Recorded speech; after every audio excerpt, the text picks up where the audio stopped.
ओए पागल बिल्ले, जा मेरे लिए कोई अच्छी सी पैसा कमाने की स्कीम लेके आ।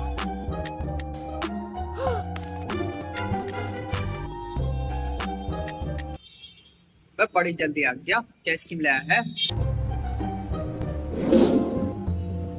अरे यार, एक ही अलग फर्जी डाल रहा है इस वाले स्कैम में। अच्छा, मैं बच्चे आ गया, मैं बताता हूँ ये क्या सिस्टम है।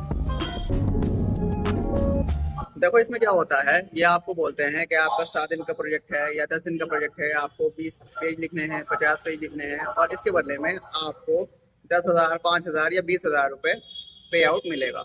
जब आप इनकी बात पर एग्री कर लेते हो तो फिर ये आपसे मांगते हैं रजिस्ट्रेशन की फीस। रजिस्ट्रेशन फीस कहीं पे 500 होती है, कहीं पे 1,000 होती है। तो ये आपसे बोलते हैं कि रजिस्ट्रेशन आप दे दो, और जब आपका प्रोजेक्ट फाइनल हो जाएगा तो आपको पे आउट के साथ साथ ये रजिस्ट्रेशन फीस भी रिटर्न कर दी जाएगी। अगर आप इनसे रीजन पूछो कि आप ये राइटिंग वर्क क्यों करवा रहे हो, आप इस राइटिंग वर्क का क्या करोगे, और आप ये काम खुद क्यों नहीं कर रहे, तो ये आपको अलग अलग बहाने देते हैं कि हम कॉपीराइट इश्यूज से बचने के लिए इस तरीके से आपसे राइटिंग वर्क करवाते हैं ताकि हैंड राइटिंग मैच ना हो जाए।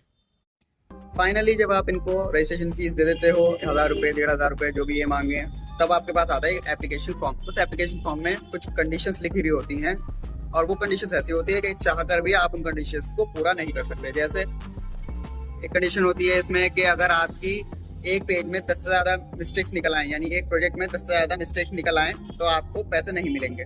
और अगर आप मान लो 50 पेज लिखने वाले हो, तो इतना अच्छा कौन लिख पाता है कि आपकी एक भी मिस्टेक ना हो, और एक गलती दो गलती पर ये कहते हैं कि आपके पैसे भी लगातार कटते रहेंगे।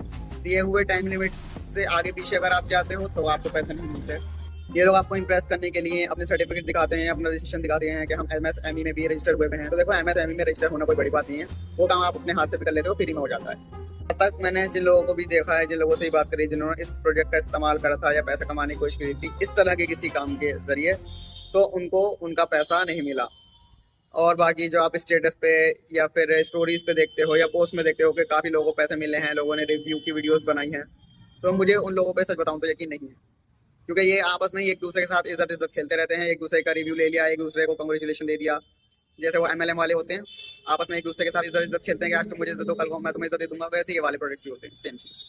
इस तरह के प्रोजेक्ट पे काम करने से अच्छा किसी के यहाँ पे पार्ट टाइम जॉब कर लो, या अगर पार्ट टाइम जॉब नहीं मिल पा रही है तो नॉर्मल अपनी ही कुछ देख लो कि आप क्या अच्छा कर सकते हो, उसको यूट्यूब पे या फिर इंस्टाग्राम पे डालकर उसकी ट्यूटोरियल बनाना शुरू कर दो। ऑनलाइन कोर्स आपका खुद ही तैयार हो जाएगा।